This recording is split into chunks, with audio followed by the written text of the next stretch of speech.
Petra iki. Ngopo kowe ngadangi lekku mlaku tru? Gong, kowe tak takoni kowe jujur. Jarine bojomu tak takokke nek kowe lunga saka ngomah. Heeh. Kowe pamit karo bojomu arep meguru karo Begawan Durna, ya to? Heeh. Gong. Piye? Akeh guru, akeh pendhita sing apik, sing ampuh. Ning kena ngopo kowe kok milih Begawan Durna? Pendhita Durna kae ngelmune ngawu gawar ngawur. Nek nganti kowe engko entuk ngelmu sing nyengsarake karo uripmu, sing kapitunan ora mung kowe. Ning aku gareng karo Bapak Semar melu ngrasake. Mula janjane aku diutus karo Bapak supaya nyusul karo kowe kon bali ning Karakadempel. Aja meguru karo Begawan Durna. Truk, Apa? aku ndek niat bangun desa. Monggo sawise aku sowan ning Sukalima, Begawan Durna ngendika karo aku bisane kelakon nggonku bangun desa. Yen aku kudu golek kayu Kastuba Mulya ning Gunung Candrageni, Gong. Kayu Kastuba Mulya kuwi wis tau weruh rupane urung. Lho, urung. Lah kok tok goleki? Tur kowe manut karo ngendikane Begawan Durna. Kok arep munggah Gunung Candrageni? Pancen sing wis tak antepi, Tru. Jarene Penemban Durna nang kono engko ana kawah. Nek aku wani nyemplung kawah, aku entuk kayu Kastuba Mulya. Gong. Langu lho. Ora apa-apa. Pokoke ra enak iwakku, soalnya aku ki ra tau adus. Iya. Ora apa-apa, ora adus ora apa-apa ning wae tetep kowe aku dadi panganku nek kowe ikhlas tak pangan. Ikhlas. Ora ikhlas ngopo?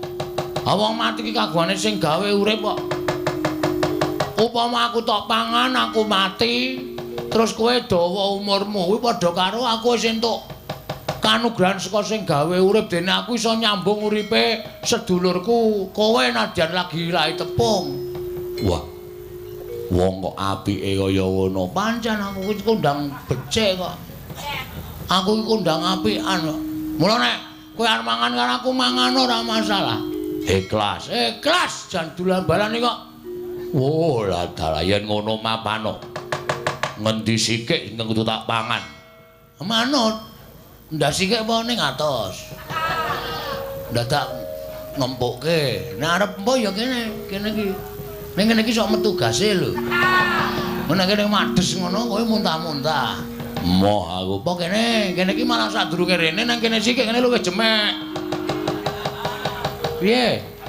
Wah, ngewuhke. Cengel apa piye? Cengel ki empuk malah nyok. Tersakan wis gawe wis. Engko ndak kowe selak lara lho. Wis 3 sasi ora mangan, nek ora mangan wong kaya aku ngene iki, engko ndak malah kowe ribet uripmu. Kowe mati aku mongko sing adu arep karo kowe. Kowe urung tau ketemu karo pawongan. Aku kok ora nulungi karo kowe iki, aku dosa gedhe karo kowe. Yen ngono ikhlas tenan, Ikhlas. mapano. Wah, untal malang denengar koyangsa. Wis untal aja malang. Engko dadak ngombeni. Mujur wae terus langsung tekan weteng. Oh iya, mujur ya kena. Wis ngono wae, pauntalan ya. Ya wis. Mati wis mbangane Bali ya wis isin. Nang kene ra iso munggah gunung malah ketemu buta ngelih. Wis kono, nggo nyambung uripmu arga yaksa ora.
Retno swalu gembol manyor-manyor duneng dungkul wana dadi alas-alas dadi wana. Depate, pripun? Gawe kaget ati kula tak kira ana cantrik ingkang sowan. Lah iki ora mangling rak Bagong to Dipate. Ladara. Iki kok aneh temen. Ing atase Bagong kok sowan ning Sukalima. Ning ati-ati lho, Kang. Bagong kuwi wong dugal kewarisan kuwi anake Semar. Mula nek nganti mengko Kakang kuwi klera-kleru le paring pangandikan, gedene nyocok atine Bagong, oh aja takon dosa. Bocah kuwi arep kaya ngono nek nesu ngilani lho, Kang. Mula tak gawe ati-ati ya, Di. Iya, sing ati-ati wigatine apa? Gek timbalono kae kok malah merem-merem kok malah turu bocah kuwi. Oh, mana kawan Bagong gawe kaget. Atiku dene kowe sowan ana ing Sukalima, janur gunung kadingaret. Monggo adat sabene kowe kuwi ora nate sowan ana ing Sukalima. Bagong, kowe padha raja sak praptamu. Kono kawan. Pangestunipun Penemban Durna tansah winantu ing kabagyan sowan kula tebih saking Sambikala kepareng kula ngaturaken sembah sumungkeming pangabekti kula konjo. Oh iya tak tampa. Pangestuku tampan ana ya Bagong. Kula pundi nggo jimat paripe ndayan ana ing kasantosan. Oh Dipate, sajake rada lerem atine kok. Basane ya genep tata kramane ya unggah-ungguhe. Iki lagi pertama. Engko saya suwe ya saya sakarepe dhewe aku kuwi kulino karo Bagong. Bagong padha raja sak praptamu. Ate Sesuki. Lah ra tenan. Sengguna lali Sengkuni winantu ing kabagyan sowan kula kepareng kula ngaturaken sembah pangabekti kula konjur kena Pate. Iya Bagong tak tampa pangestuku tampanana. Kula pundi nggo jimat. Bagong padha raja sak praptamu. Ndara Satama. Iya. Wilujeng Ndara bekti kula konjo. Iya, pangestuku tampanana. Nggih. Keng ibu pundi? Hus. Ngandel ora. Wis. Men kepengin kangen Tahu tak nggo balapan jaran Wis ngandel ora. Oh, Bagong kowe aja kebangetan ya, Bagong. Iki mapan ana ing Sukalima. Mula kowe kudu nganggo tata krama. Mekaten inggih Penemban. Kowe ana wigati apa? Apa sok wigati saka karepmu dhewe apa diutus karo bapakmu Semar? Sowan ana ing pertampan Sukalima lah kok dadi mengijen tanpa ruang. Nuwun sewu Penemban. Kepareng kula nglairaken dhateng gegembolaning ati kula. Lho, lah kok dadak sowan menyang Sukalima? Apa ora pantes kowe sowan menyang negara Ngamarta? Niki pancen pun dadi lenging ati kula. Kula kepengin sowan wonten ing pertapan Sukalima. Awit kula ngertos Penemban Durna menika mujudaken satunggiling guru mahaguru ingkang saestu lantip panggraitane. Sedaya sami mestani nek Durna niku ala, Durna niku elek, niku jane ora nyata, ming fakta. Anu napa? Niku ming napa jeneng kabar burung sing boten wonten nyatane. Ning tumrap kula Begawan Durna menika satunggiling pandhita ingkang lantip panggraitane tur tresna dhateng siswa-siswanipun. Buktinipun ndara-ndara kula Pandhawa nalika alit dereng saged napa-napa panjenengan kula wentah dados siswa Sukalima saniki sami lantip panggraitane dados pitataning satriya punjer-punjering para sinatriya piye iki mau kok turah omong-omongan kalimate wis kentekane mula kula pitados nek Begawan Durna niku pancen satriya linuhung linuhur linuweh Ndara Janaka saniki dadi wong sing pinter manah nggih to beberapa kejuaraan disabet semua pialanya niku awit panggulawentah sampean. Iya pancen Janaka kae mulang manah aku. Terus saniki Ndara Werkudara. Ndara Werkudara duk nalika pados banyu degan banyu suci Perwitasari ya tirta pawitra mahening suci niku sampeyan sing maringi. Jaman golek ngelmu kasampurnan kawruh panunggal. Sastra patri cetha. Sastra cetha paripurning wangsit, sastra jendra hayuning rat pangruwating ndiu. Niku sampeyan nggih peparing. Terus sampeyan didhawuhi supaya nyemplung wonten ing samudra. Ndara Werkudara nurut kalih dawuhing Begawan Durna, wekasan ketemu kalih Dewa Ruci, terus paring tirta pawitra maning suci. Kaya ngoten kok wong do ngandhani nek Begawan Durna niku elek. Eleke nggon ngendi kula tak takon. Asline sampeyan niku suci. Asline sampeyan niku pendhita asli, mboten kok pendhita mbiyeh-mbiyeh kaya sing kondhang sakniki niku. Wah, Dik Pati mangrungokke niku Bagong iso njunjung derajat kula. Mengke riyen to. Mengke riyen ampun bombong atine sik, ken neruske ature ken neruske. Terus wigatine kaya apa? Nah. Sowan kula menika Penemban. Kula menika estunipun nggadahi raos susah ing Batos. Merga kawontenan dusun kula menika sampun boten kanten-kantenan. Kawontenan desa kula, desane Bapak Karangkadempel menika samenika sampun boten tentrem, sampun boten ayem, sampun boten rukun. Langkung-langkung wonten menyebarnya nggih menika gosip virus corona. Niku membuat resah para penduduk desa, wekasan wis pokoke padha nungsang puyang gudel bingung. Gregeten kula tuku dayaju mbangane corona. Nyangkel ora, saya suwe rak saya ora cetha to. Kok sik Bagong kuwi aja ngawu gawar ngawur. Terus piye? Nah, terus kula niku jane kepengin bangun desa. Bangun desa kula supaya pulih. Wong niku padha ngerti marang ketentreman, ngerti marang kerukunan, lan ampun gampang disok-sok karo napa niku pawarta sing saya gawe memedhi tumraping para kawula. Srana kula kepengin bangun desa. Ning kula ngertos wong ajeng bangun desa niku mboten mung agalan tok, tegese ora mung kekuatan lahir tok. Ning muga kekuatan batin. Nah, mula saking menika dinten menika Penemban kepareng mboten kepareng kula badhe suwita dados siswa panjenengan.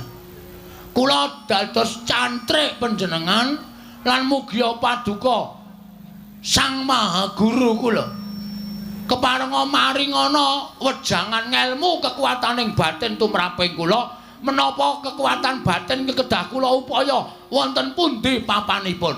Kula pitados kalian Penemban Durna.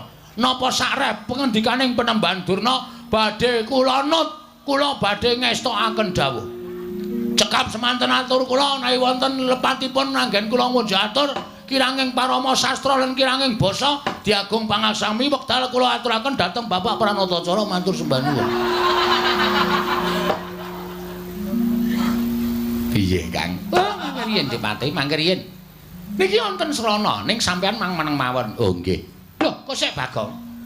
Lah musuhe to karo Begawan Durna kuwi apa lahir batin? Serius. Lahir batin. Bumi langit dadi paseksen. Menawi ngantos kula mangke niku antaraning ati lan lati kali ati ora nyawiji sampeyan mangesotke kula. Mangsotke Bagong kere sak lawase. Kula kinten ket biyen kula nggih pun kere. Yen pancen kowe lahir batin bakal tak udaneni. Jernyatane yen pancen Begawan Durna kuwi nampa siswa ora milah-milahke siswa sing duwe derajat pangkat, siswa sing sugih apa sing miskin, nanging bakal tak tampa lahir batin nggonmu suwita karo aku. Estu Penemban, tenan Bagong. Pola nyenengake matur sembah nuwun nika kula nggawa gula teh. Oh iya. Menika diaturke sakniki napa mengke? Mengko wae gampang. Nggih. Engko ndak kowe kabotan. Wenting kok. Wong mung seprapat-seprapat. Ya wis ora apa-apa, tak tampa wong kuwi jenenge tresnane murid karo siswa. Nggih, matur sembah nuwun tanpa pepindhan. Lah ingkang salajengipun kula nyuwun dawuh, kula badhe kaparingan menapa dinten samangke kula Nyuwun pangendikanipun Begawan Durna. Oh, Bagong kowe tak kandhani ya. Nggih. Iki mau aku karo Adipati Haryasengkuni kuwi nedeng ngrembug bab impen. Lho. Ngimpi? Iya. Sampeyan ngimpi ngapa? Ditiliki teng 1001 malam mawon. Mengke teng mriku menawi impenipun kembang menika loro, menawi godhong menika 3 lajeng dipun wolak-walik mawon. Panjen bocah nek wis tumindake elek ki kaya ngono kuwi. Aku ngimpi. Iki aku ngimpi yen to kowe kuwi mangku Sang Hyang Rembulan, Bagong. Weh, tegese napa niku? Kowe bakal entuk kanugrahan sing gedhe, kowe bakal entuk kabejan sing gedhe. Lan apa yang mbok aturake mau mbok menawa jumbuh karo impenku, nggonmu bakal dadi panutaning para kawula sak padukan Karang Kadempel nggone bakal mbok bangun mau. Sayekti iki mengko mbok menawa dadi srana kasembataning sediamu, Bagong. Wah, jan tepat. Ora ana klerune. Ndekno Pandhawa kuwi ya akeh pendhita-pendhita sepuh. Begawan Abiyasa kae ya pinter, ning aku ketoke ora srek. Suwita karo Begawan Abiyasa kae. Terlalu halus. Aku golek pendhita sing kira-kira sok halus sok kasar. Ya gelem tumindak elek, ya gelem tumindak apik. Kok kayane cocok Penemban Durna. Iya, Bagong.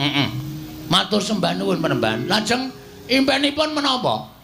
Lah, iki mau sejatine aku bakal paring pangandikan kalawan kowe. Nggih. Kemaringipun paring pangandikan menapa? Kowe tak kandhani ya. Bakal kelakon penjangkamu, bakal kelakon nggonmu bakal kedunungan sarta bisa mbangun desa. Waton kowe bisa ngupaya kang aran Kayu Kastubamulya.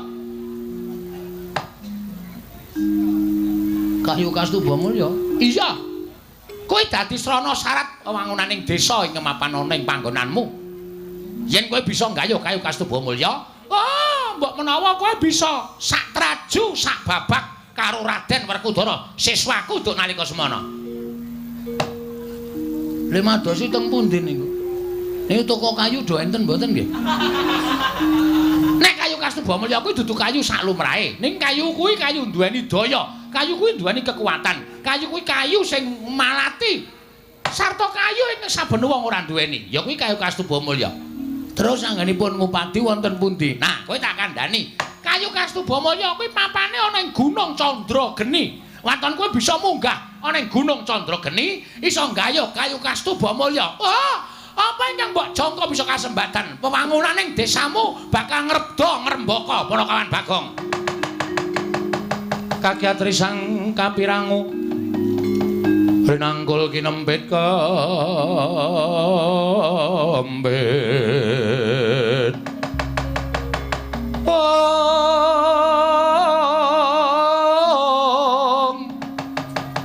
Dosang reknaning bawana ya si tukang walang ati, ya si tukang ngenasing tias, ya si tukang kutu kering ing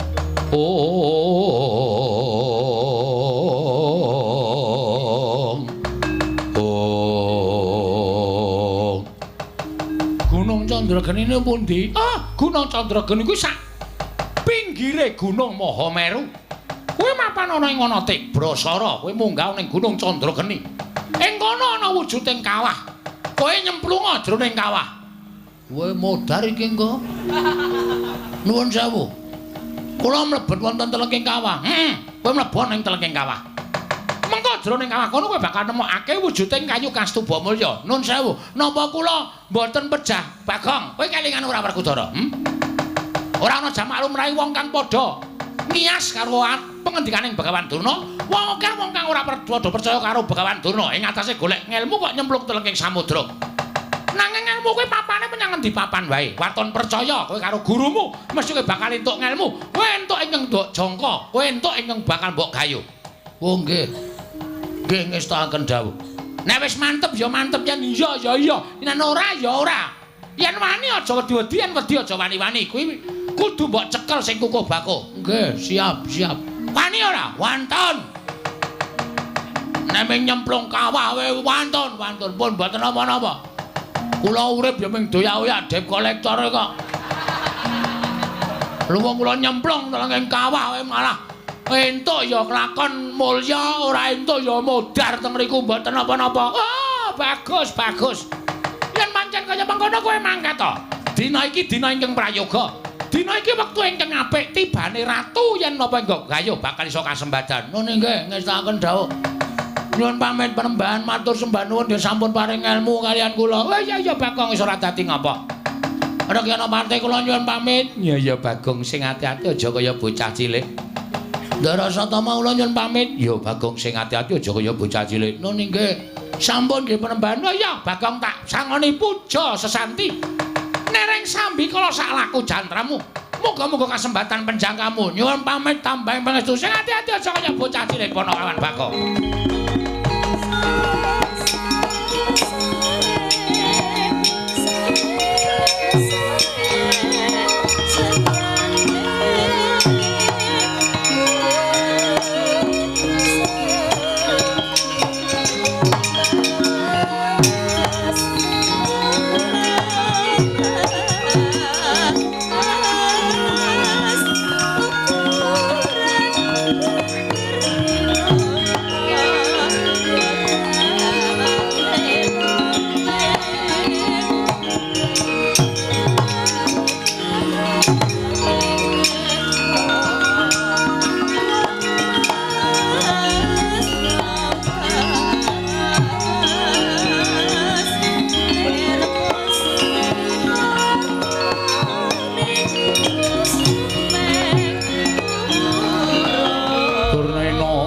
Panalingane loro majaring ratri pinenggak jangkanira kapisanan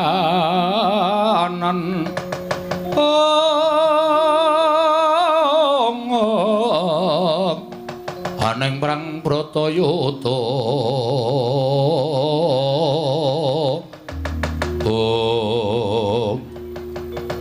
Kakang Mrembandurna disuwitani abdi wae. Sampeyan le paring ilmu kok ya kaya-kayane kuwi lahir batin.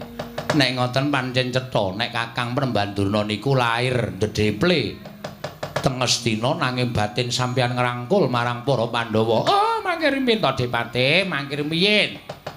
Sampeyan niku nek mboten ngerti niku mang takon aja sok nemtokke manut karo ati sampeyan dipun kok ndak ora apik kedadeane. Lah nyatane kula ngerti sampeyan menehi pusaka wujuding kayu kastuba mulya. Nuwun sewu, kayu kastuba mulya niku kaya ngapa kok ya ora tau weruh. Lah kok iso ngandhake papane. Sampeyan wau kula rak pun jawil karo sampeyan to Di, pang meneng mawon iki enten Srana. Sampeyan ngerti mboten Bagong niku sapa? Bagong niku anake Semar. Monggo Bagong niku ora kedadean saka sing gawe urip niku mboten. Nanging Bagong menika dumadi saka ayang-ayangane Semar. Mula Semar nika pancen kondang ora duwe ayang-ayang mergo ayang-ayangane Semar niku dadi wujuding Bagong. Dadi nek Bagong niku mengke tekaning pati, Semare mesti uga bakal nelongso atine. Gedhe-gedhene bakal tekaning pati Dipati. Lah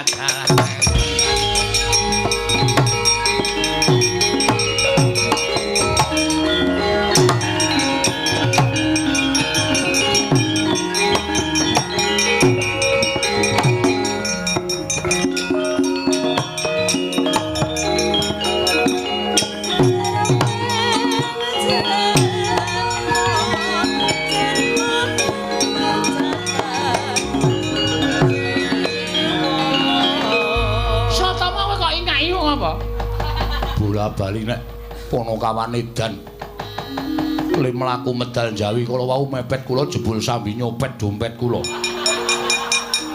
Wah, lah KTP barang ilang. Sin kok sin. Barang ilang wis. Bagong iki nek pancen kon kaya ngono ya printere ra jamak-jamak. Pancen arep mlaku adoh mula tumuli golek sangu. Golek sangue kok nyepol dompete wong liya. Oh, Depate, pripun? Bagong munggah wonten ing Gunung Candrageni ora ana ingkang bakal bisa bali urip. Mesti bakal tekaning pati. Nggih, kula ngaturake panuwun. Lah, kejaba saka niku gandeng kula wis menehi dalan. Mula sampeyan ya kudu makaryaning ngabdi kepatihan pripun Kakang Mrembanduna. Kurawa mangketapke. Bagong dilimpe ning dalan, pateni teng dalan. Upama mengko munggah Candrageni Bagong ora tekani pati, ning nek Kurawa melu gawe srana pati ning Bagong niku luwih becik lan luwih prayoga. Oh nggih, ngestakaken dawuh. Nek ngoten kula tak medal njaba, kula tak ndhawuhi para sata Kurawa laku dedemitan. Yen perlu Bagong dilimpe dipateni. Pun ngoten mawon. Bagong mati Semar pepes ora duwe kekuatan. Semar mati Pandhawa ringkih. Mateni Pandhawa angel mijet wae nganti suwe banyu sinaring. Kula nyuwun pamit Kakang. Nggih, ngatos-atos di ngatos-atos.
Kanjeng Rama. Mesinipun paduka mboten gadhahi tumindahing kados mekaten menika. Oh, utama ya kaya ngene iki wong sing kudu mbelani karo sesembane, mongko janjane geseh karo atiku. Nek ya wis ben ora apa-apa, wong nyatane aku ya mung dadi srana. Wis mengko perkara dosane tak tanggunge. Iki kabeh mung goleke kamukten kowe ya Ngersa Tama. Nggih, ngestaken dawuh. Kowe dadi sawiji karo para sata Kurawa yen perlu bisa gawe srana patine Bagong. Nggih, ngestaken dawuh. Bubarna para cantrik mangyu janggan padha mangarsama. Pun bapa wong atuamu nedya manjing telenging pertapan. Nggih, ngestaken dawuh Bapa Penemban. Kaya wis ora ana dawuh maneh, Nger, anak Wasatama. Purnagati ning pananggilan. Petra iki. Ngapa kowe ngadangi lekku mlaku truk? Gong, kowe tak takoni kowe jujur. Jarine bojomu tak takokke nek kowe lunga saka ngomah. Heeh. Kowe pamit karo bojomu arep meguru karo Begawan Durna, ya ta? Heeh. Tegong. Piye? Akeh guru, akeh pendhita sing apik, sing ampuh. Ning kena ngapa kowe kok milih Begawan Durna? Pendhita Durna kae ngelmune ngawu gawar ngawur.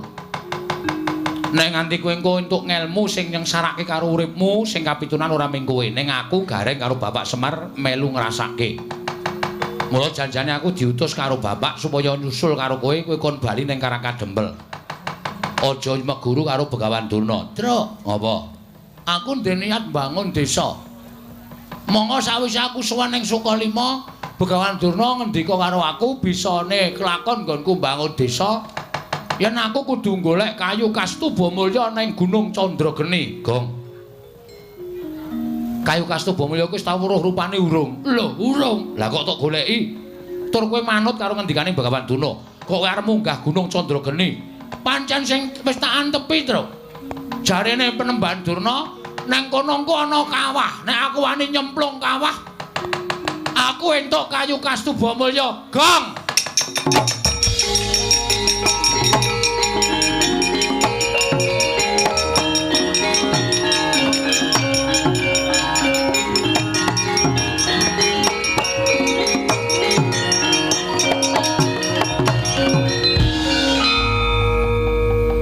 Ora to, Le?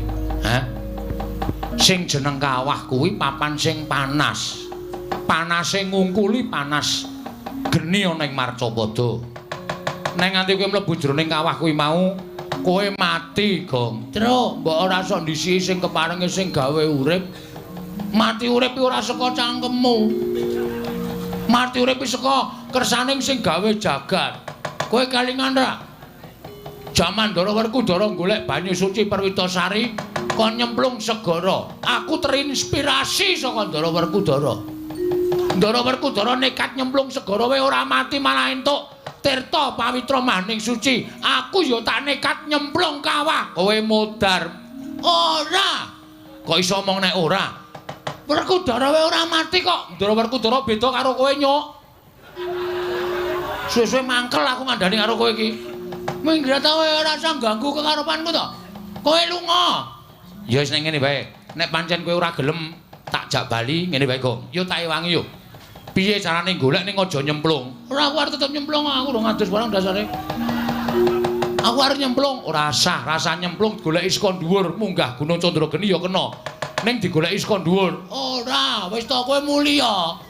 Kowe mulih ora? Kowe ora mulih salin perkara karo aku lho. Ora ana kakang, ora ana adi lho iki. Gong, ora edan kowe. Ora edan iki serius aku. Gelem mulih ora? Ora gelem mulih. Aku tegel karo Petruk. Kowe wani wae karo aku. Lho.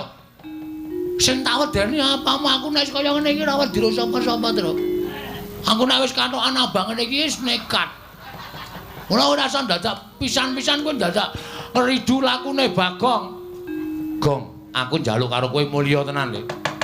Nek ora gelem mulih aku meksa karo kowe. Nek kowe meksa karo aku, salen perkara karo aku ana Kakang Adi gelut. Aku mau nek kon gelut karo kowe. Nek ora gelem mulih, nek ora mulih ya wis, aku ning emoh tae wangi Tru. Gong! Gong!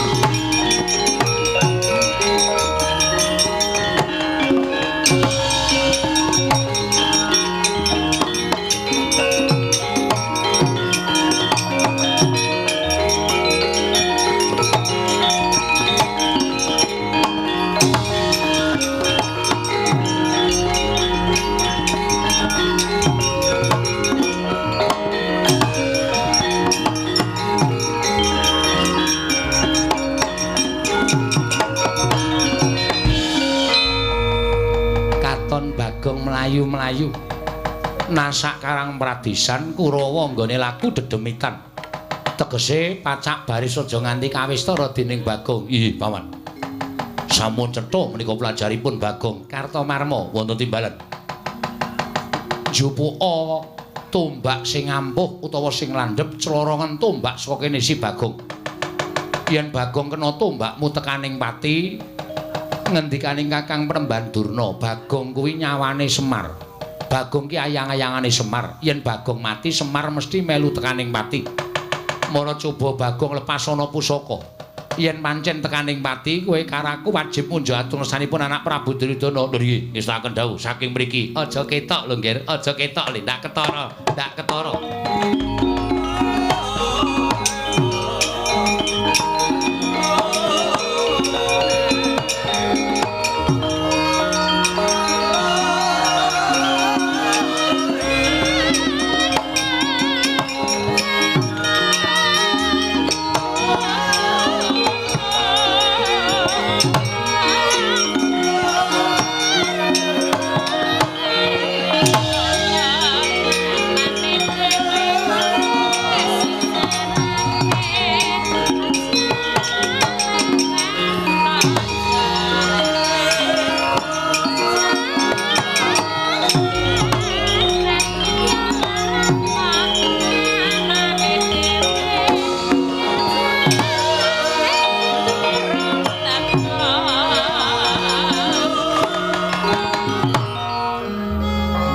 Kaya kilat kesit pindha tatit lampahing pusaka ing dipun pasaken dening Sang Kartomarma.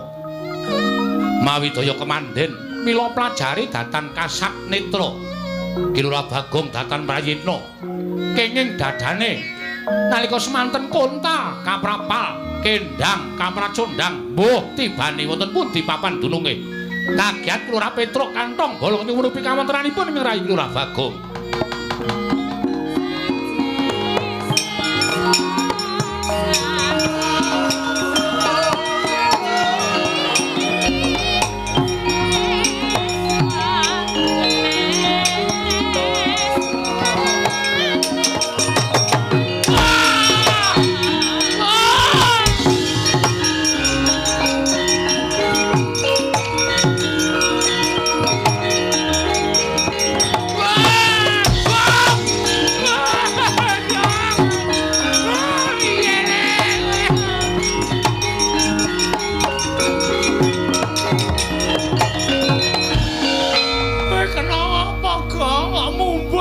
kok seru banget. Yo nganti katokmu mlotrok ora krasa. Wong kontal kok bokonge telos-telos. Gong kowe kena apa? Pak, Bagong kesonjo boyo, Pak.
Iku saknyatane gonceng seret winangun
wonten lengkahing Gunung Candrageni wonten samaning yaksa yaksa ing mapan wonten ing wana mila sinebat buta alasan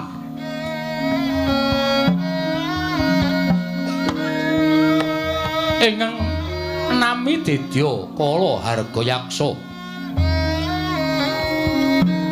sawetawis tinanggena jagi wonten ing wana lengkahing Gunung Candrageni sawetawis Sang Harga Yaksa sawetawis wekdal datan pikantuk tedha krana telasing sato kewan ing mapan wonten ing lengkahing Gunung Candrageni mila katingal lenggah atenger-tenger kaya pepes bayu kang tapis kaya ora duweni kekuatan. Karana wis sawetawis candra datanan nedha satu kewan piwak angunjuk toyaning sendhang.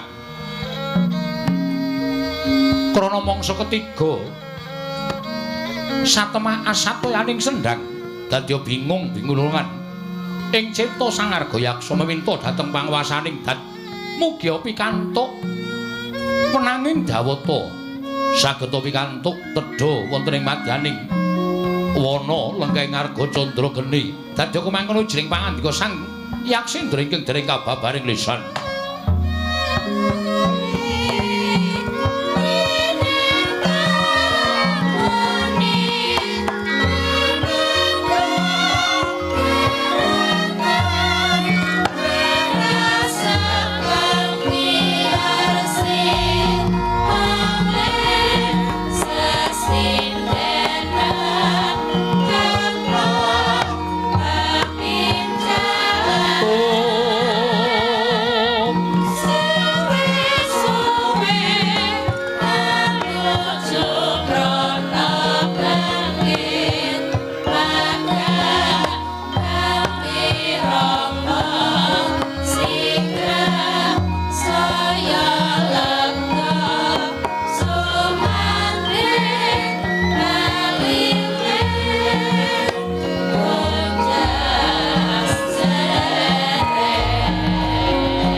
Among cipta pukulun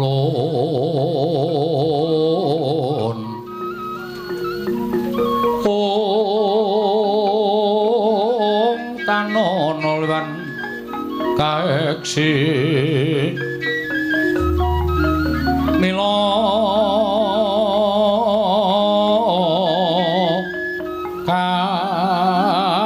katur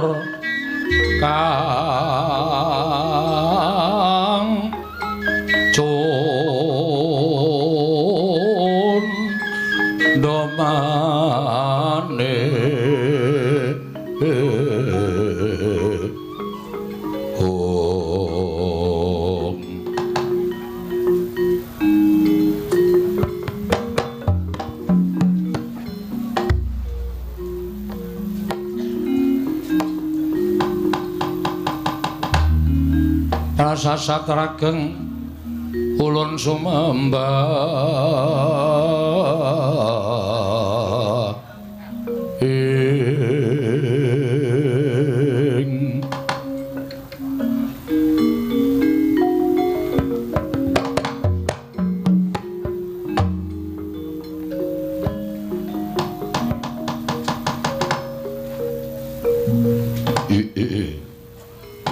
Dedyan Kala Rudra Mas Patik Raja Dewaku.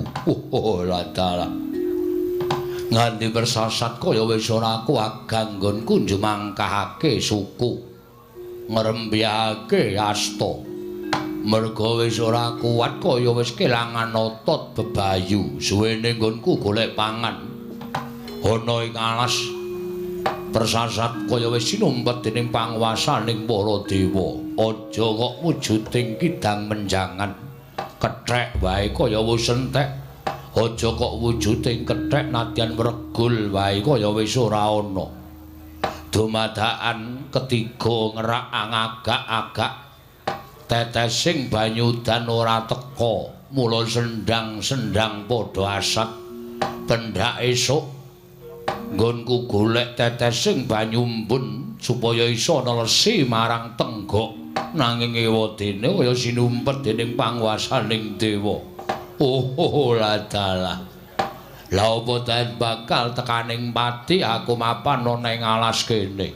yen to nganti durung ana tandha-tandha bakal teka panganku saka kemuraning para Jawata nggone wis paring urip kalawan aku mapan ing alas kene oh dewa aja nganti kula menika sampun ngantos pejah wonten ing madyaning wana menawi jengandika dewa menika sipatipun adil mesti kemawon tartemtu badhe paring tedha dhateng abdipun Arga Yaksa ing mapan wonten lengkaing candra geni menika dewa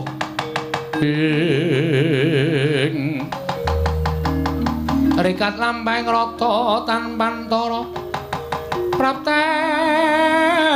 sukuning Arga Ram kang tumingal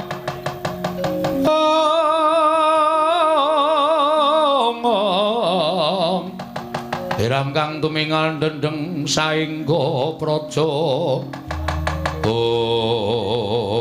kocap kacarita nalika semanten dereng paripurna sami Sang Arga Yaksa angudha raos madaning telenging wana ingkang ketap-ketap saking dirgantara nenggih kontaling ki ora bagong nalika semanten kenging pusakaning Sang Hyang Parasata Kurawa dawah wonten kajenganipun Sang Arga Yaksa kagiat kadrakasan yang sedya Arga Yaksa wau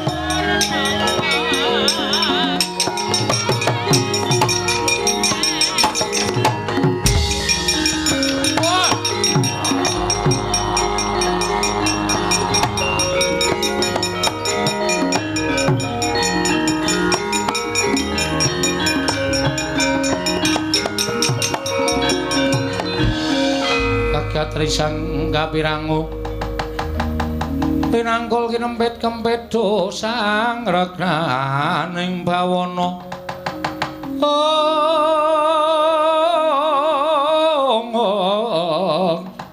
dosang regnaning bawana ya setukang walang ati ladalah la jebul dewa mireng apa sing dadi pangudha rasaku nggonku wis suwe ora mangan sarta ora ngombe ana ing jroning alas la kok dadi ora ngerti sangkan marane iki ana wujuding menungsa ingkang tiba saka ing dirgantara mara bareng tak pespadake ladalah sajake wis tekaning pati mbok menawa iki dadi utusaning dewa sarta pengadilaning dewa tumrap aku ngene wis paring pangan kelawan aku ya. Pawongan kowe aja sambat kaningaya. Gandeng kowe tiba ning arep aku mongko aku lagi nandhang luwe kaya ngene. Ndak pesthekake yen kowe dadi panganing Arga Yaksa mula tumungkul Bapa Ngakasa ibumu Pertiwi. Kowe dadi isen-isen ning wadukku yen ana luputku aku njaluk ngapura mbuh sapa kowe sing baku kowe tetep dadi panganing Arga Yaksa dina iki ya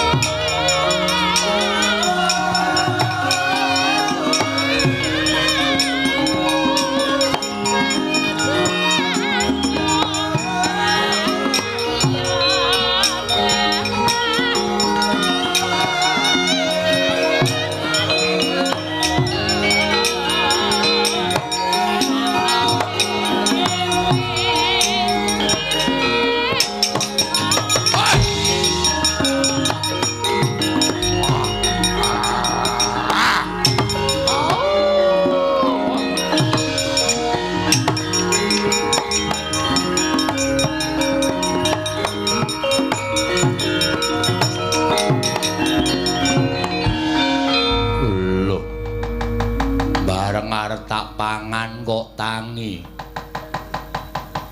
Aku ini harus dipangan tangis. Tangis sike iki kok.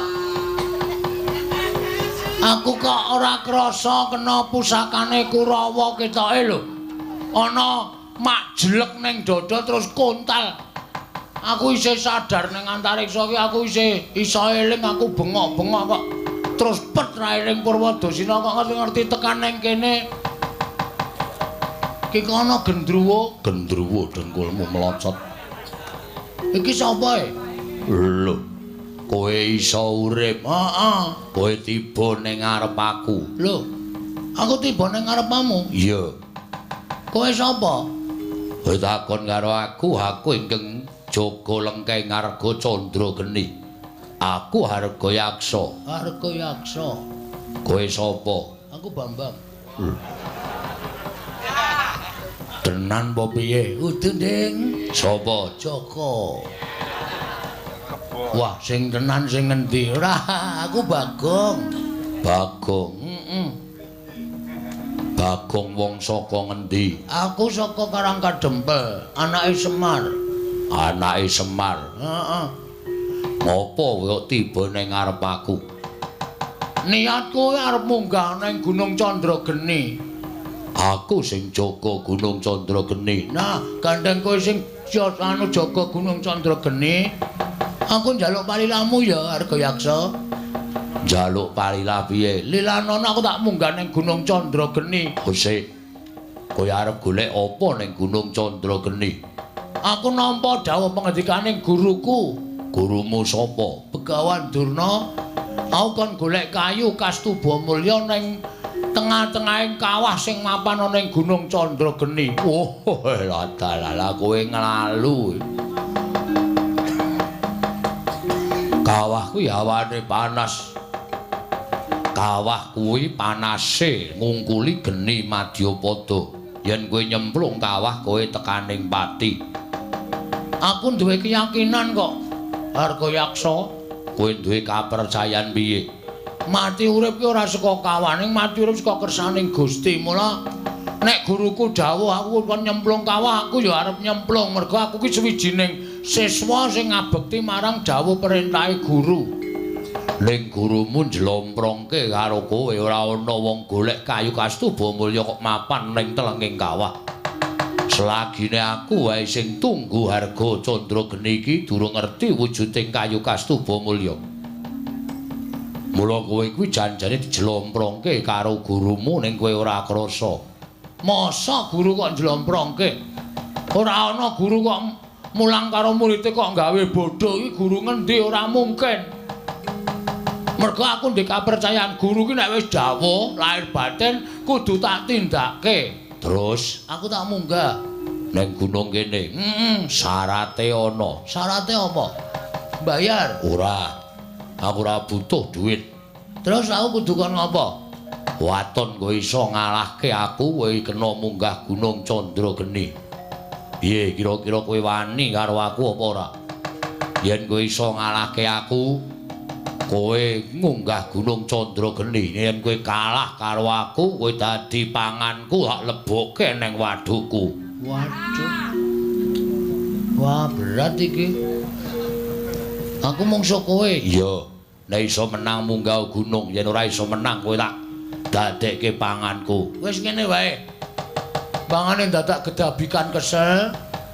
Aku perang karo kowe, nek kowe kira-kira ngelih, ning asli kowe ngelih. Iya, wis 3 sasi aku ora mangan. Wah, edan.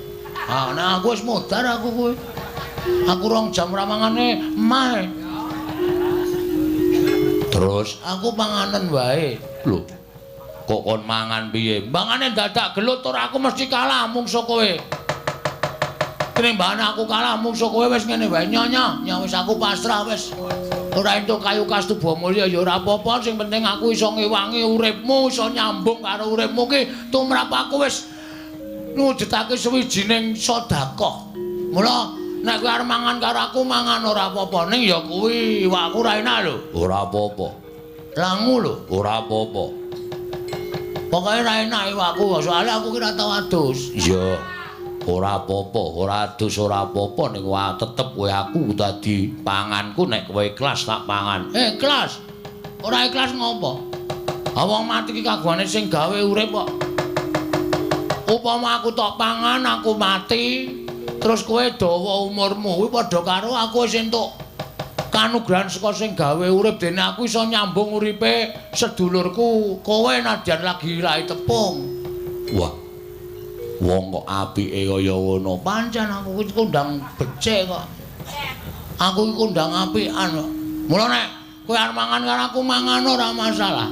Ikhlas. Ikhlas jan dolan-balan kok. Oh, lah dalah yen ngono mapano. Ngendi sikik ngengku tak pangan. Manut. Ndak sikik apa ning atos.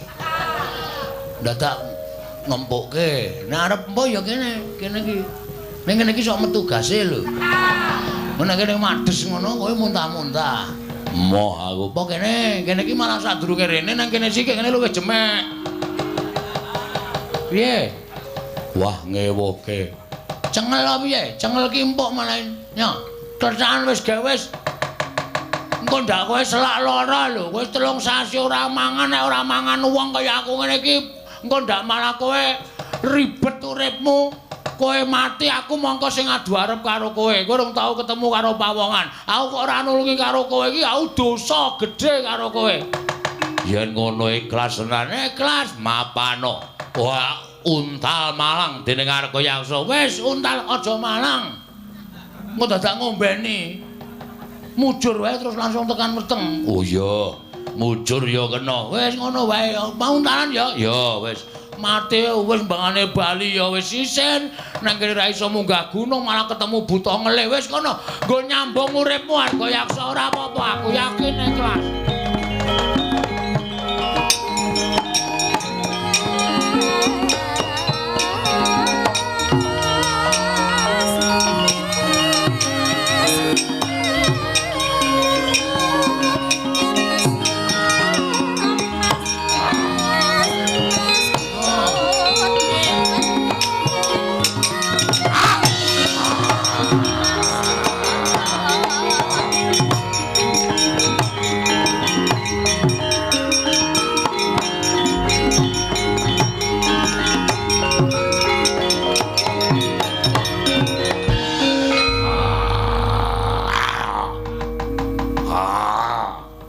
Kok meng dimut e. Lah ya diklethak.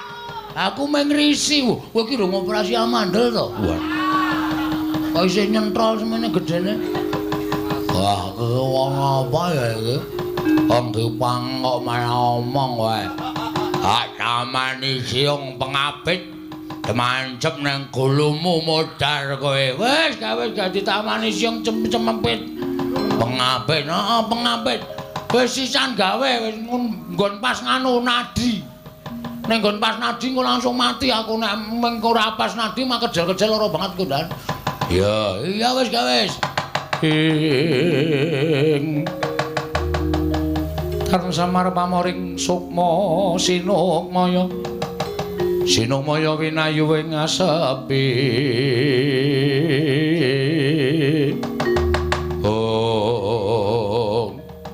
Kocap kacarita nalika semanten pus ginigit mestakaning Kilurah Bagong ing batos Sang Arga Yaksa nggumun dene wonten tiyang ingkang ikhlas lahir batosipun minangka tedhanipun Sang Arga Yaksa nalika semanten datan mubah datan musik Kilurah Bagong semanten ugi Sang Arga Yaksa ora obah angkalipun hanjentung nganti kaya patung nalika semanten kalaning para Jawata gaweaning para dewa ical wujuding yaksa nenggih pangejawantaing dewaning Kilurah Bagong nenggih sang pukulan Bathara Bawor Sari mrepeki ungganing Kilurah Bagong. Wah.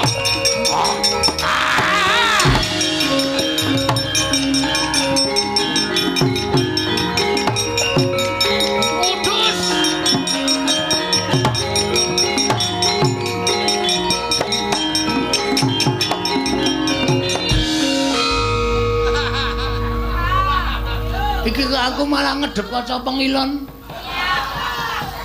Hong milahing Mas Tunama Sidam Sekaring Bawana Langgeng. Bagong ngerti yo. Ulun ingkang tansah momong kelawan jeneng kita. Sejatine kita kuwi uga titisaning dewa, mung dewa ingkang ora nate den ucapake dening para titah. Weh. Samane dewa to? Iya, kok elek. Mergo sing tak njingi ya raine kaya bokong. Wah, iki dewane ya atos iki suarane.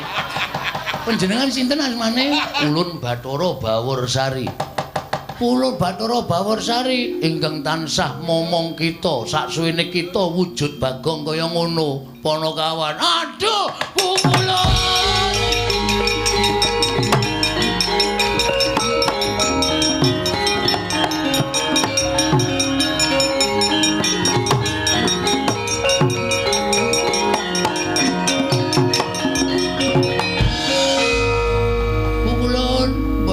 Bilih paduka ingkang tansah momong dhateng jagat kula. Kula ngantoske calan kiblat pukulun. Kula suwita dhateng Begawan Durna, kula niku urip bingung.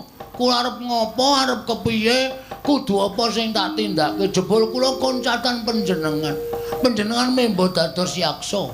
Pancen ulun ingkang tansah gawe lelakon kita, Bagong. Waduh, aduh. Ngaturaken panuwun pukulun dene sampun manggi kelawan Pak ingkang abdipun Bagong. Iya, Bagong. Kaya ora dadi ngopo. Lan sumurupa ulun mrepeki kelawan jeneng kita wujud yaksa mau sayekti ulun ngerti laku jantra kita.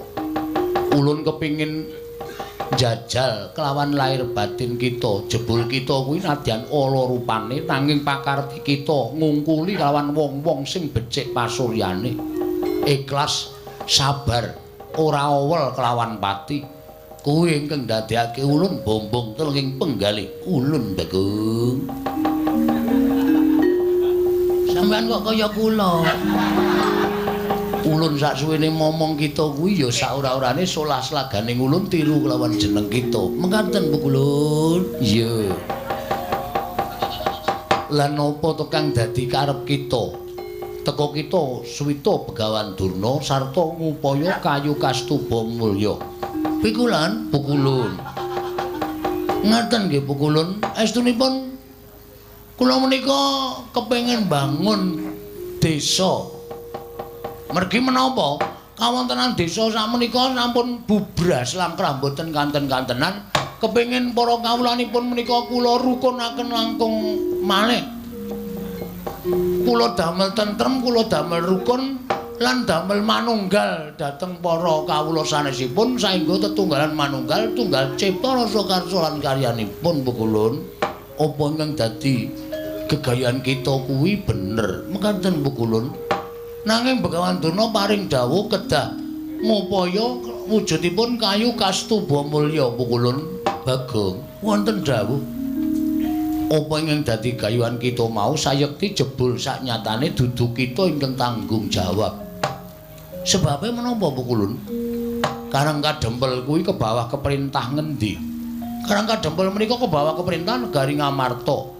Monggo rusak ing desa Karang Kadempel kuwi kok dadi tanggung jawab kita.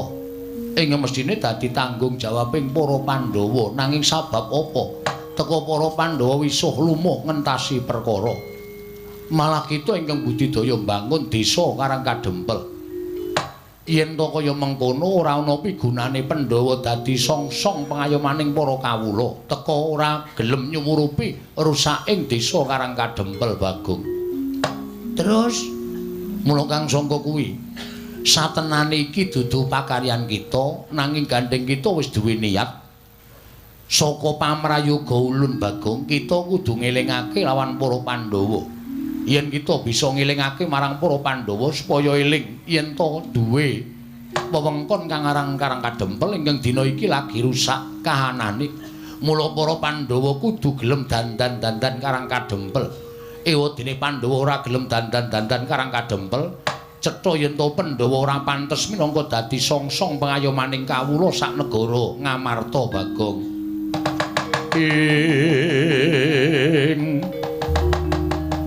Kagyatri sang kapirangu rinangkul kinampit kambeda sang reknaning bawana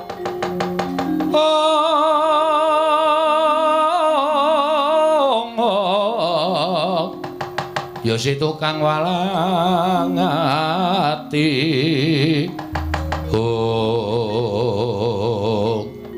mekaten Bu Kulun. iya Lajeng keparengipun apa ingkang kita upaya kayu kastuba mulya bakal ulun paringake lawan jeneng kita Bagong dadi syarat wangunaning desa Karangkadempel nanging sadurunge kita ndandani desa Karangkadempel luwih dhisik elingna para Pandhawa ora jeneng kita wani lan para Pandhawa nanging ngelingake sabab piyayi sepuh padha ngendikake wong kang pinter padha ngandhakake sak apik-apike wong isih eneng alane sak ala alaning menungsa isih kedunungan rasa apik mula Gandeng Pandhawa kuwi wong satra ingkang ngateken ati suci pepayung budi rahayu nanging sing jeneng titah kesawapan kulit daging kuwi isih duwe rasa kleru lan isih bisa tumindak luput mula Kang Sangka kuwi wong kang kaya kuwi ingkang wajib madhangake lawan para Pandhawa. Inggih, ngestakaken dawuh Bu Kulun.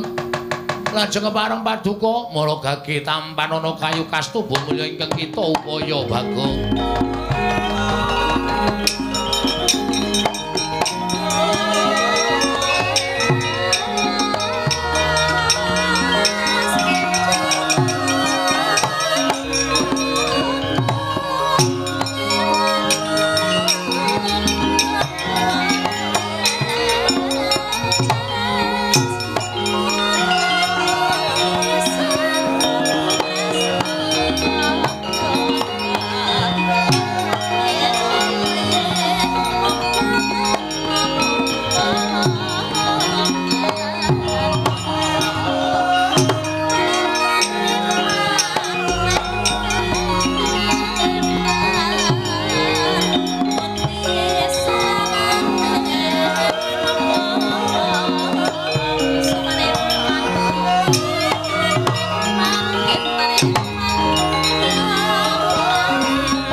tanpa pepindhan lajeng selajengipun niki pripun Bu kula nek kula wujud Bagong kaya ngeten niki nek nganti kadenangan para Pandhawa mesti malah kula didukani entek amek kurang golek mula kula nyuwun pambiyantunipun Iwang Pukulun Bathara Bawarsari ingkang tansah momong dhateng jagat kula nyuwun senjata pitulung supados kula mboten wujud Bagong kita bakal ulun dandani tan prabeda kelawan kaya ulun nalika semana. Wujud napa Bu Kulun? Celeng kudu. Wujud buta Bagong. Wujud buta kados panjenengan kala wau. Iya Bagong. Sawise kita wujud buta, ulun bali lawan jagat kita. Ulun bali momong lawan kita Bagong. Nggih, ngestakaken dawuh lan dadi pangertenmu. Yen to niyate Durna lan Kurawa kabeh mau sayekti ora kok bakal maringi bebungah wujuding kayu kastuba mulya.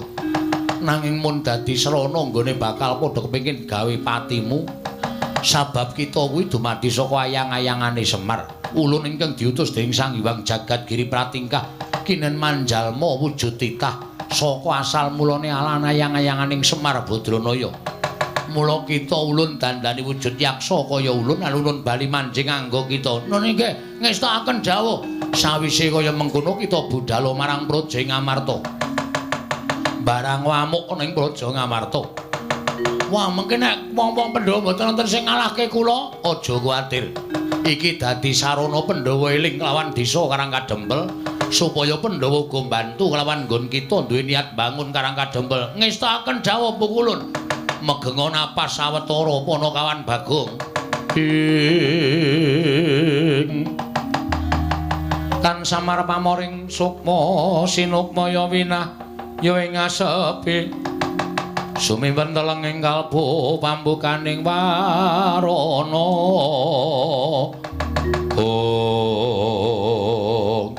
manteng pangesing Sang Pukulun Bathara Bawarsari nyiptake ora Bagong ical wujuding ora Bagong babar wujuding yaksa dadosaken kagyat kadra kasan ora Bagong wau.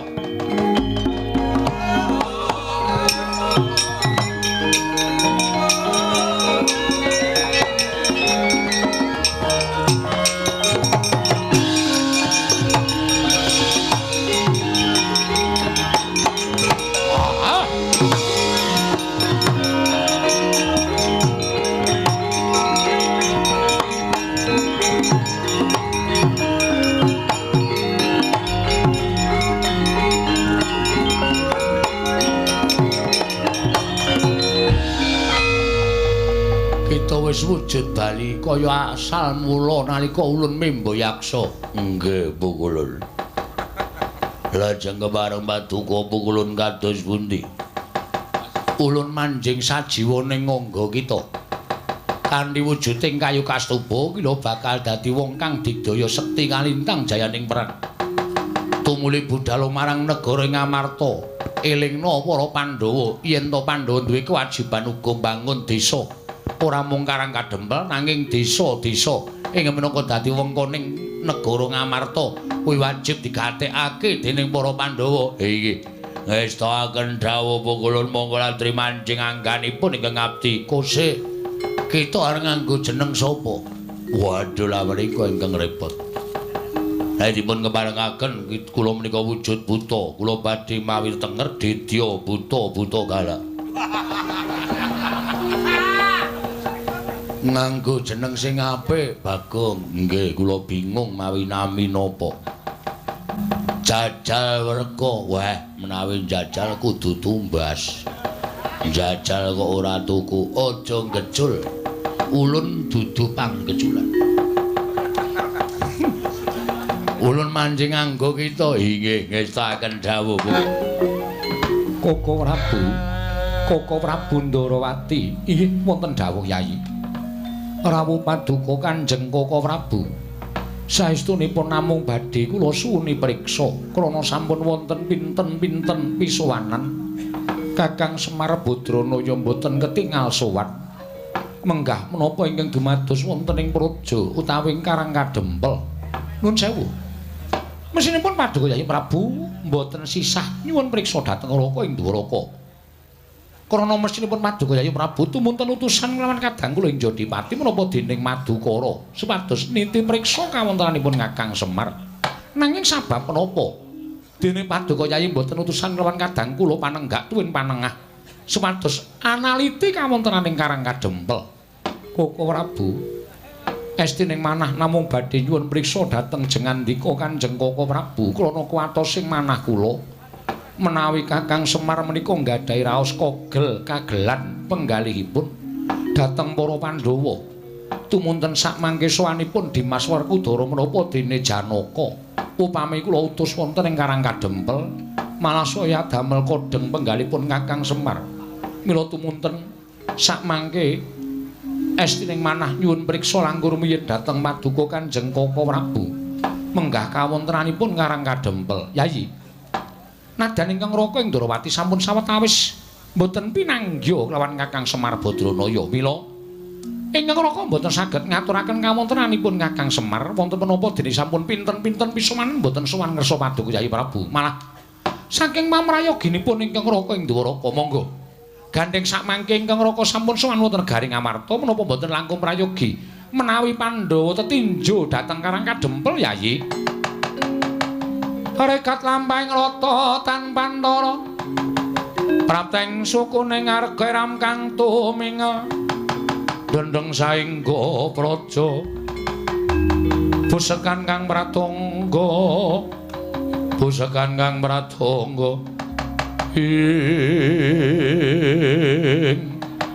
dereng ngantos parisamaning Balwacana kasarusaning min kula Semar Badranaya karya kagiat sangya para Pandhawa.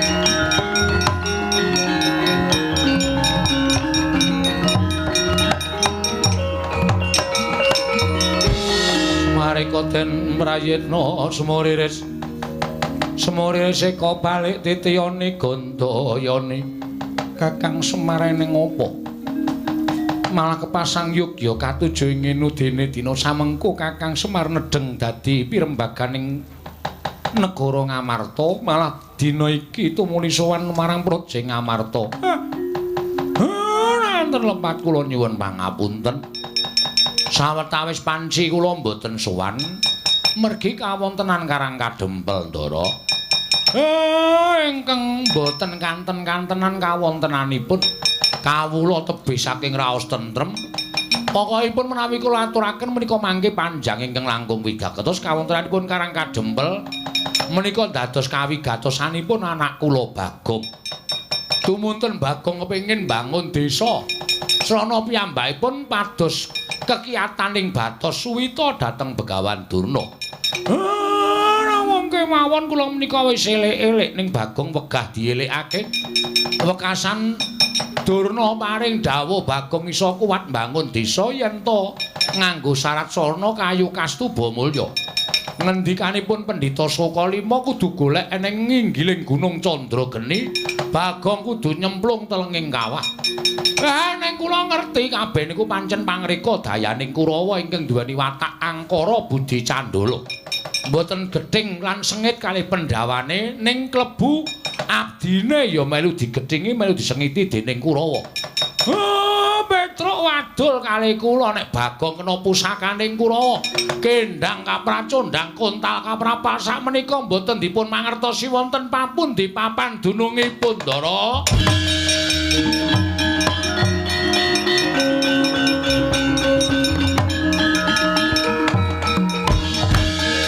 Koko Prabu. Kawontenanipun Karang Kadempel jebul mekaten.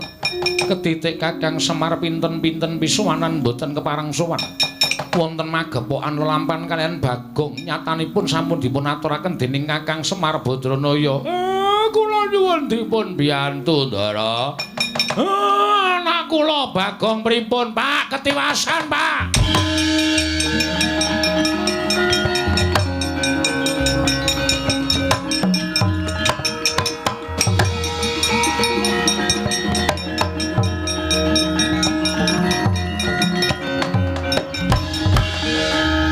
Kawan Petruk mlayu-mlayu ya gene matur Ndara Puntadewa sewu klepatan diagung pangaksami.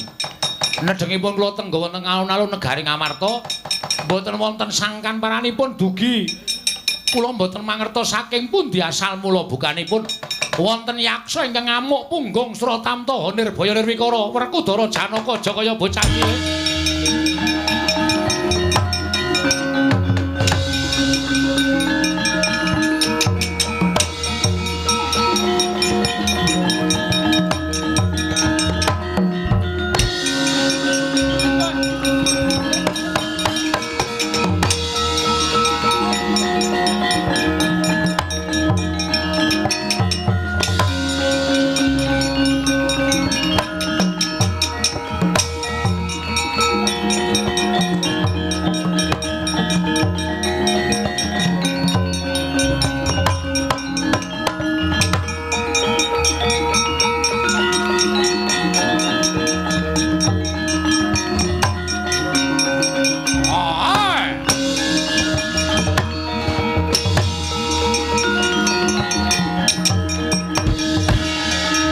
Gansing langit kelap-lapaton lirgin sanging risang mawe gandrung buta tanpa sangkan marat wani ngamuk ning negara Ngamarta sapa Jajal Werka. Hah? Kowe sapa ngaku Raden Janaka? Kowe ngerti karo aku? Aja kok kowe bapakmu aku ngerti, maratuamu aku apal. Bojomu aku apal, anakmu aku apal, bojomu nang ndi ting tretek. Ana. Buta nggugu arepe dhewe gawe wiranging Janaka pecah siramu. Ah, pecah genti kowe. Kowe. Ah. Ah.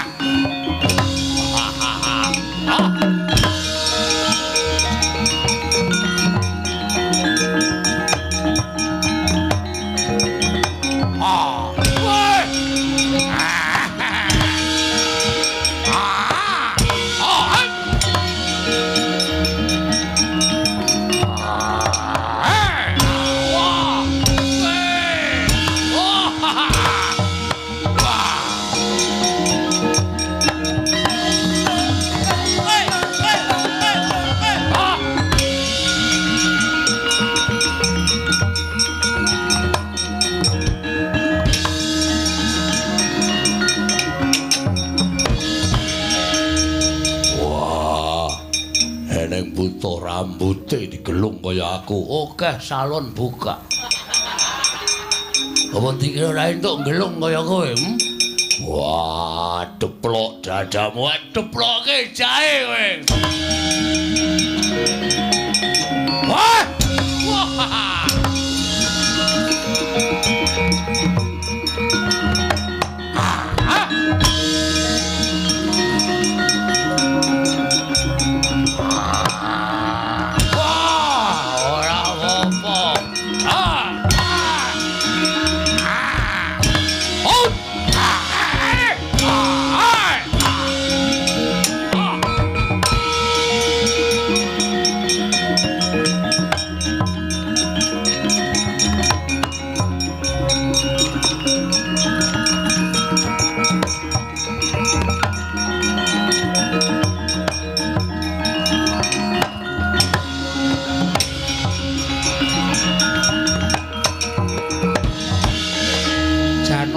Udara kalah kok ora buka singgian butane ampuh lehku serik rambute kaya aku lah wong ming dipadani rambute kok lara ati lho wah sing madani ming wujud buta Kresna kakangku mangsa Baranga kaya ngapa wujude tak tandangane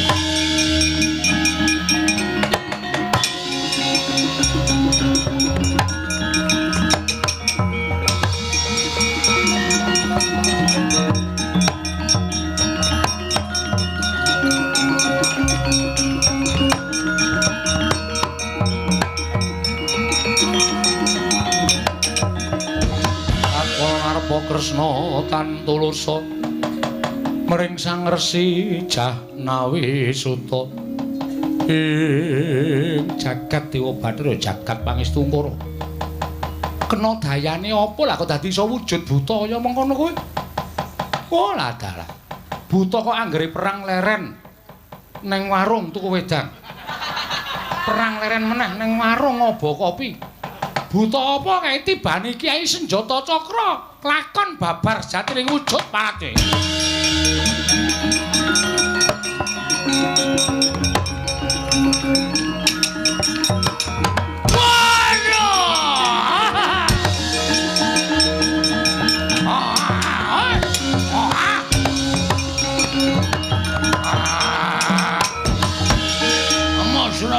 Jaya Mrata imbang yen padha-padha.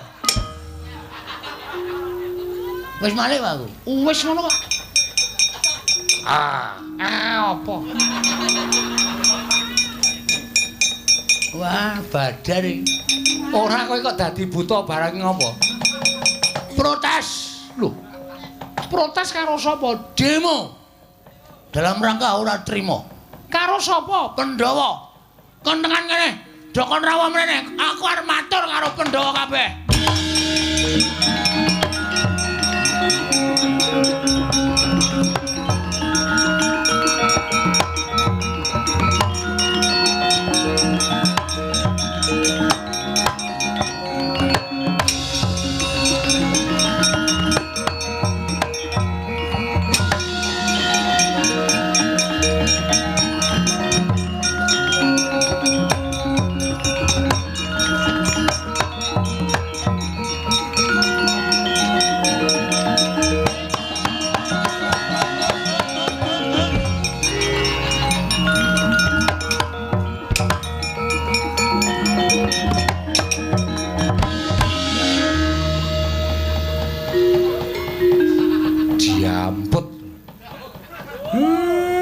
Wong tuwa joget kok dijegal.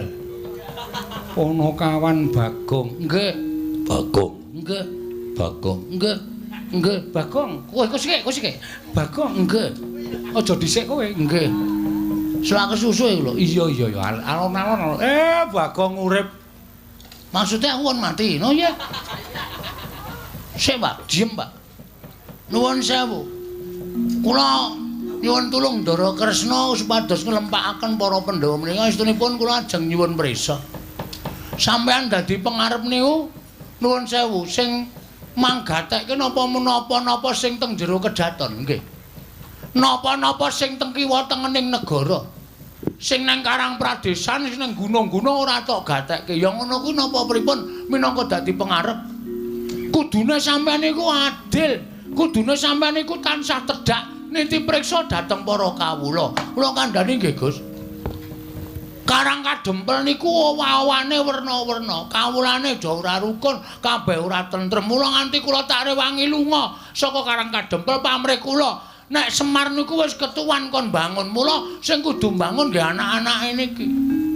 Ning kula iso apa nek mboten nonton pambiyantune ndara-ndara kula Pandhawa. Kula niku mung masyarakat lemah. Kula niku mung wong cilik. Kula niku mung batur.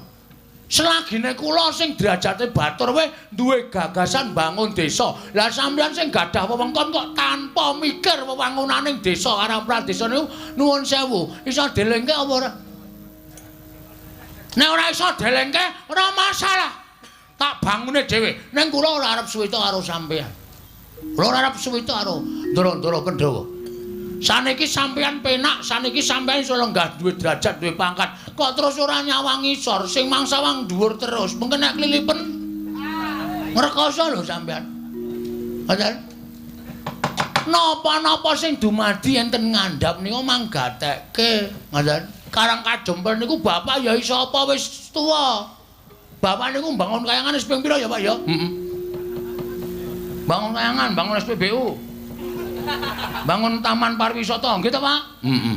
Wis kesel bapak niku lho bagiane Bagong bangun desa.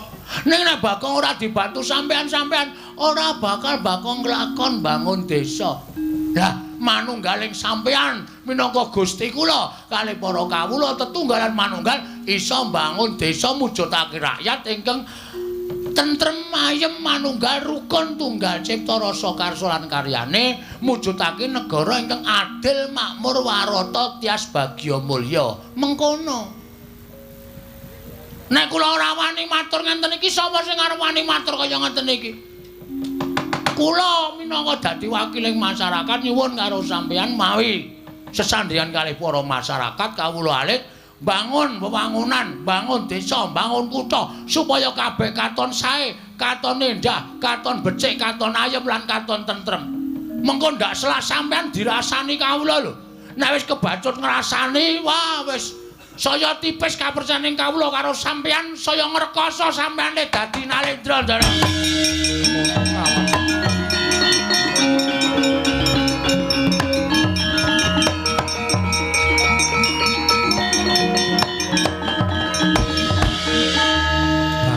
Bolo isi madu. Ana ngunekke bathok. Kowe iki dialem bathok bolo isi madu, rupamu elek nanging pikiranmu kuwi becik, atimu becik. Matur suwun. Kula mboten butuh pangalembono. Ning kula butuh kesaguhan sampeyan, kesanggupanipun ndara-ndara supaya mbangun desa sareng kaliyan kula. Bagong bakal ndak sengkuyung. Bagong tak sengkuyung lahir batin. Ponokawan Bagong ndak sengkuyung lahir batin. Ponokawan Bagong aku ya nyengkuyung lahir batin. Anak sing ngerti karo wong tuwa ki meng kowe. Meng kowe, Bagong. Aku ora butuh gareng. Aku ora butuh Petruk. Waton isih ana kowe, bapak iki rumangsane isih kaya urip. Kowe kuwi elek rupamu ning aten-atenmu lah kok. Kowe ya wani ngelingake marang bendara ingkang nedeng kalimbut. Tole muga-muga klakon penjangkamu Ponokawan.